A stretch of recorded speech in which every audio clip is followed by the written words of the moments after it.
हरिओम। आज किसी का प्रश्न है।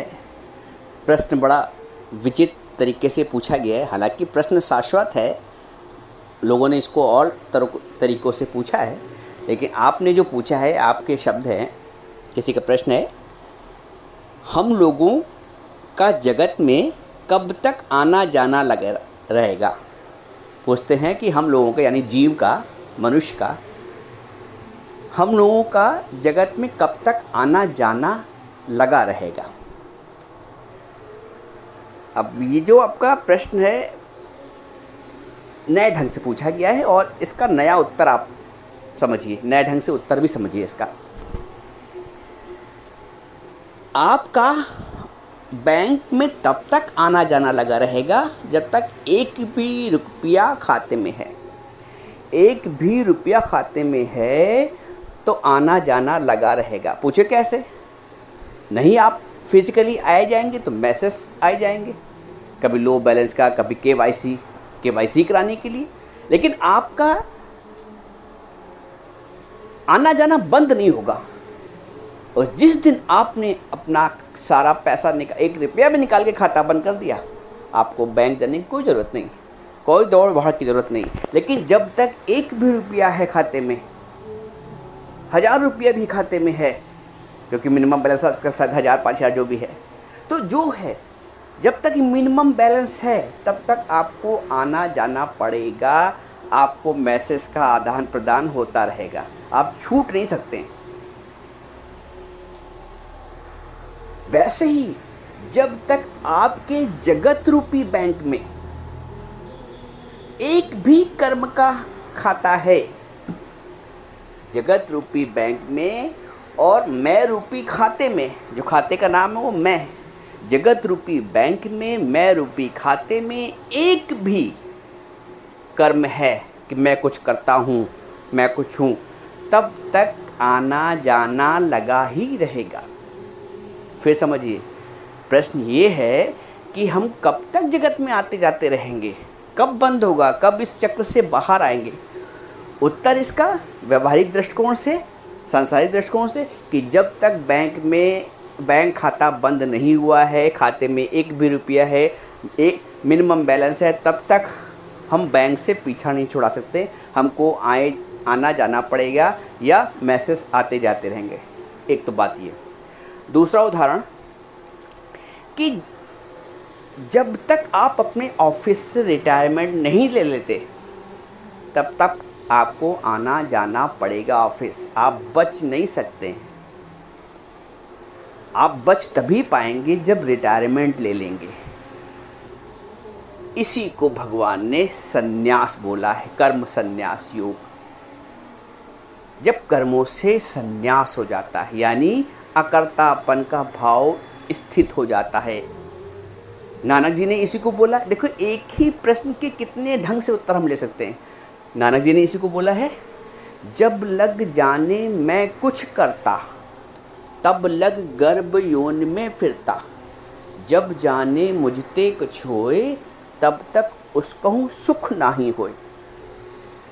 जब लग जाने मैं कुछ करता। अब इस मैं रूपी खाते में कर्म रूपी पैसा अगर जमा है, तो आपको उसको समेटने आना ही पड़ेगा। आप बच नहीं सकते। जब लग जाने मैं कुछ करता, स्पष्ट बोल रहे हैं, तब लग गर्भ जोन में फिरता। जब जाने मुझते कछ होए, तब तक उसको सुख नाही होए। तो जब तक मैं जीवित है, मैं नाम का खाता जीवित है, बात समझिएगा, जब तक आप इस जगत रूपी बैंक में मैं रूपी मैं नाम का खाता जीवित है, तब तक कर्मों का लेन देन करना ही करना पड़ेगा। वहाँ पैसे का लेन देन होता है, यहाँ कर्म से। लेकिन आप फ्री तब होंगे जब आप बैंक खाता नील करके अकाउंट क्लोज कर देंगे, तब आपको जाने की कोई ज़रूरत नहीं है। जब आप ऑफिस से रिटायरमेंट ले लेते हैं, संन्यास। देखो, संन्यास शब्द कितना सुंदर शब्द है। बिना संन्यास लिए हम ऑफिस की दौड़ भाग से नहीं बच सकते हैं। ये एक मोटा मोटा उदाहरण दिया जा रहा है। हम नहीं बच सकते। क्योंकि हमारा नाम ऊपर चढ़ा हुआ है। लेकिन जिस दिन हम मुक्त हो गए, रिटायरमेंट ले लिया, संन्यास ले लिया, उस दिन कोई आवाजाही नहीं।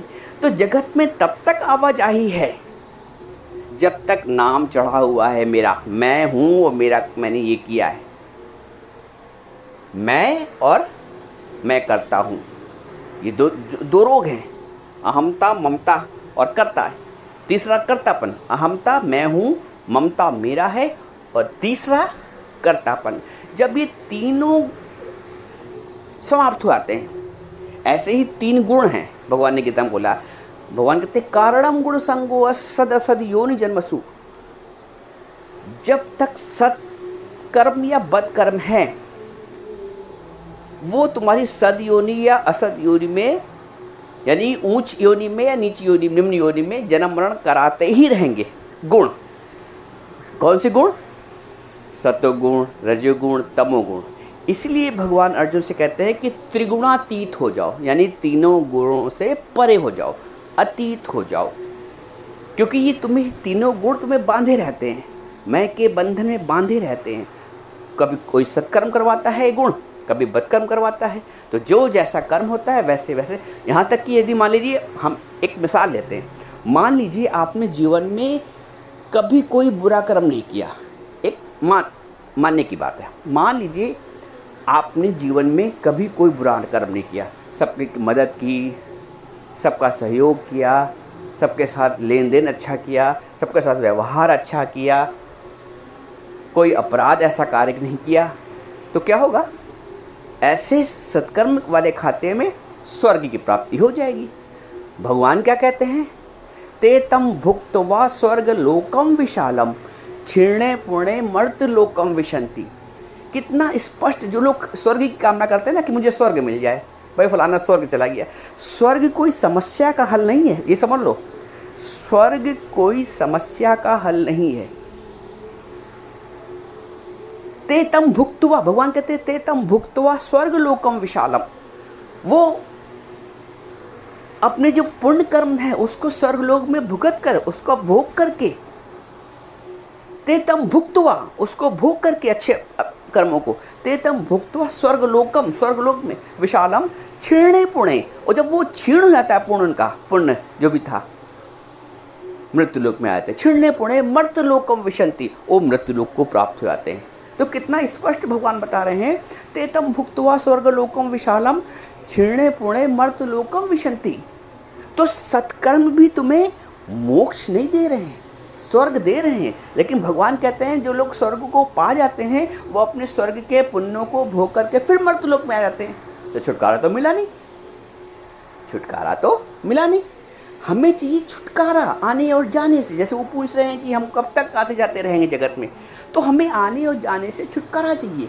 अब वो छुटकारा कैसे मिले? क्योंकि जब तक कर्म का बंधन है, कर्मों का खाता खुला हुआ है, तब तक हमें जगत में आना और जाना ही पड़ेगा।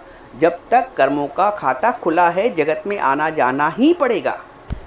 इसके उत्तर में नानक जी क्या कहते हैं? जैसे भगवान श्री कृष्ण गीता में बताया, तो नानक जी क्या कहते हैं? नानक जी कहते हैं कर्मी तो आवही कपड़ा न दरी मुख द्वार।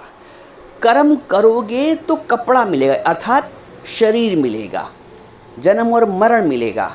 कर्मी तो आवही कपड़ा न दरी मुख द्वार, उसको मोक्ष का द्वार नहीं मिलता है। कर्मी तो अब एक प्रश्न कोई ये पूछ सकता है कि कर्म नहीं करेंगे तो जीवन कैसे यापन होगा? यहाँ बात वो नहीं कर्म करने या ना कर, कर्म के कर्तापन से ऊपर उठना है। अपने अहंकार को, जीव भाव को, देह भाव को, देह अभिमान को इतना शून्य कर दो कि हाँ कछ नहीं, हे प्रभु मैं आपके आगे कुछ भी नहीं हूँ, जो है सो तू है। इस शरीर में जितनी भी चेतन शक्ति है वो आपकी है। क्या एक मच्छर रेलगाड़ी के पहिए पे बैठ जाए तो क्या वो कहेगा कि मैं रेलगाड़ी चला रहा हूँ? ये उसका अहंकार होगा। तो ये हमारा व्यक्ति का अहंकार होता है कि मैं समझता हूँ मैं घर को चला रहा हूँ, मैं पाल पोष रहा हूँ, मैं संबंध निभा रहा हूँ, मैं रिश्ते निभा रहा हूँ। ये अहंकार है। तो ये अहंकार, इस मैं को शून्य करना है। जब मैं नहीं रहेगा, जब मैंपन नहीं रहेगा तो कर्तापन भी नहीं रहेगा, और जब कर्तापन नहीं रहेगा तो कर्म के खाते में, कर्म के बंधन में नहीं बनेंगे। जब बैंक में पैसा ही नहीं है, खाता ही बंद हो चुका है, तो हमें बैंक क्यों आ जाएं? वैसे ही जब जगत के मैं के खाते में कर्म रूपी पैसा है ही नहीं, तो हमको किस खर्च करने के लिए, किस लिए आना पड़ेगा? हम तभी छूट पाएंगे जब मैंपन से छूटेंगे, जब कर्तापन से छूटेंगे। नानक जी बोलते हैं, जब लग जाने मैं कुछ करता, तब लग गर्भजन में फिरता।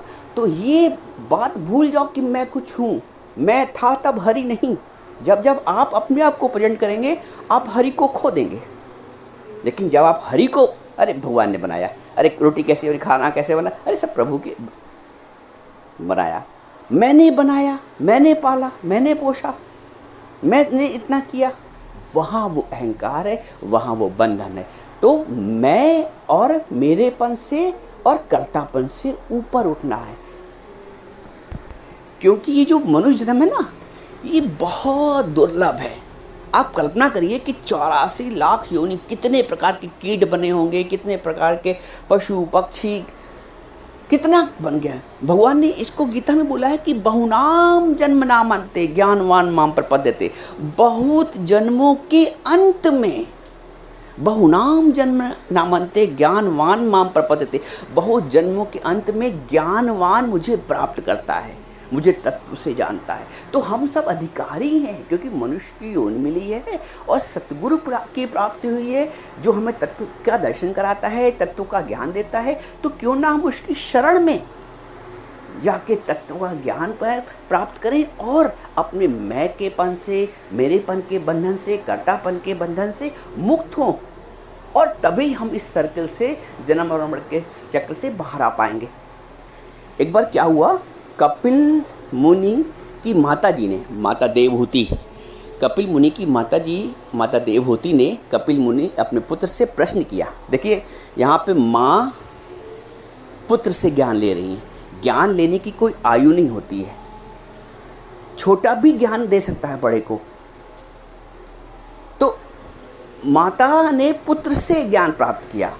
वैसे ही राजा जनक ने 12 वर्ष के अष्टावक्र जी से ज्ञान प्राप्त किया। तो ज्ञान प्राप्त की कोई आयु नहीं होती, कोई भी किसी को ज्ञान कभी भी प्रदान कर सकता है उस अवस्था में। तो माता देवहूति ने पूछा अपने पुत्र कपिल मुनि से कि जीव तो जब गर्भावस्था में रहता है तो बड़ा सुखी रहता होगा, क्योंकि वहाँ ना धूप है, ना गर्मी है, ना छाँव है, ना आंधी है, ना तूफान है, ना शोक है, ना मोह है।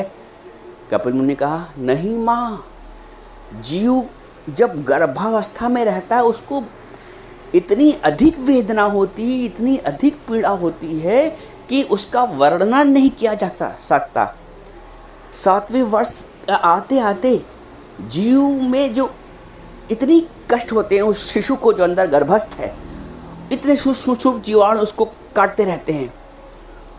माता कुछ खाती है, खट्टा कड़वा सब उसको लगता है तन में, उसको इतना कष्ट होता है। और 7वें माह की अवस्था में जीव परमात्मा से, प्रभु से प्रार्थना करना आरंभ कर देता है, हे प्रभु मुझे निकालो, हे प्रभु मुझे निकालो, अब मैं आपका ही सुमरन करूँगा, आपका ही कार्य करूँगा, आपकी ही प्राप्त करूँगा जगत में जाके। इतनी प्रार्थना करता है, इतनी रिक्वेस्ट करता है कि हे प्रभु किसी तरह मुझे निकालो। फिर वो 7वें महीने से 9वें 10वें महीने के जब बाहर आता है, बाहर आने के बाद जैसे जैसे एक एक दिन यहाँ बड़ा होता जाता है, वैसे वैसे वहाँ की विस्मृति होती जाती है, अपने वचन की उसको विस्मृति होती जाती है कि मैंने कुछ वादा भी किया था, वादा किया था गर्भ में भूलूंगा तुझको ना प्रभु, फंस के मोह के जाल में भूला तू अपना करार है, बंदगी कर ले प्रभु से वरना तू पछताएगा, अरमा तो होंगे बहुत जब प्राण तन से जाएगा। देखिए एक और उदाहरण याद आ रहा है। एक चना है, जब तक कच्चा है तब तक उसमें अंकुर आने की पूरी संभावना है। जब तक कच्चा है तो अंकुर आ ही सकता, जहाँ उसने हवा पानी और वातावरण मिला, मिट्टी का संग मिला, वो पनप गया, उसमें अंकुर आ गया। लेकिन अगर चना भुंज गया है तो भुना हुए चने में अंकुर नहीं निकल सकता है। ऐसे ही जब हमारे कहते भगवान अर्जुन से कि ज्ञान अग्नि दग्ध कर्मा यस्य सर्वे समारंभा काम संकल्प वर्जिता, ज्ञान अग्नि सर्व कर्माणि भस्मसात कुरुते तथा। ज्ञान की अग्नि में तुम्हारे सारे कर्म भस्म हो जाते हैं, क्योंकि ज्ञान की अग्नि में तुम्हारा मैं भस्म हो जाता है। जब मैं भस्म हो जाता है इसलिए सारे कर्म भी भस्म हो जाते हैं। तब आप जन्म मरण के चक्कर से मुक्त हो जाते हैं, तब आप गर्भ के कष्ट से मुक्त हो जाते हैं, तब आप अपने परम उद्देश्य को प्राप्त करते हैं, ईश्वर की प्राप्ति का। देखो, मनुष्य का एकमात्र उद्देश्य है ईश्वर से एकाकार होना। ना देवता हो सकते हैं, ना दानव हो सकते हैं, ना पशु पक्षी हो सकते हैं। केवल और केवल मनुष्य ही अपनी मैं को गवाकर भगवान से एकाकार हो सकता है। ना देवता, ना दानव, ना पशु, ना पक्षी। अर्जुन कहते हैं नहीं ते भगवान व्यक्तिम विदुर देवा ना दानवा। हे भगवान, आपके स्वरूप को आपको ना दानव जान सकते हैं, ना देवता जान सकते हैं। तो अधिकारी कौन हुआ? मनुष्य। इसलिए मनुष्य का परम उद्देश्य है फ्री होना, मुक्त होना, स्वतंत्र होना, मैं से स्वतंत्र होना, मेरापन से स्वतंत्र होना, विकारों से स्वतंत्र होना। यही तो स्वतंत्र होना है, यही तो मोक्ष है। और जब इससे आप स्वतंत्र हो जाएंगे तो जब बैंक में खाता ही नहीं है तो आने जाने से छुटकारा मिला। जब आपने रिटायरमेंट ले लिया सर्विस से तो आने जाने से छुटकारा मिला। तो कर्म करत होए नहीं कर्मी, ऐसा। अच्छा, एक बात और, कभी कभी लोग गलत अर्थों में समझ लेते हैं। अकर्मण नहीं होना है, कर्म सारे ही करने हैं, लेकिन अकर्ता बन के, माँ के रूप में, पिता के रूप में, बहू के रूप में, सास के रूप में, पुत्र के रूप में, जो भी सामने कर्तव्य आता है उस कर्तव्य में प्रभु का भाव रखकर, मैं का भाव रखेंगे तो बंधन आ जाएगा कि मैंने किया, फलाने के लिए किया। लेकिन प्रभु का भाव रख के प्रभु ही कर रहा है और प्रभु के लिए ही किया जा रहा है। तो जब मैं का खाता बंद होगा, आना जाना भी बंद हो जाएगा, इस चक्र से बाहर आ जाएंगे।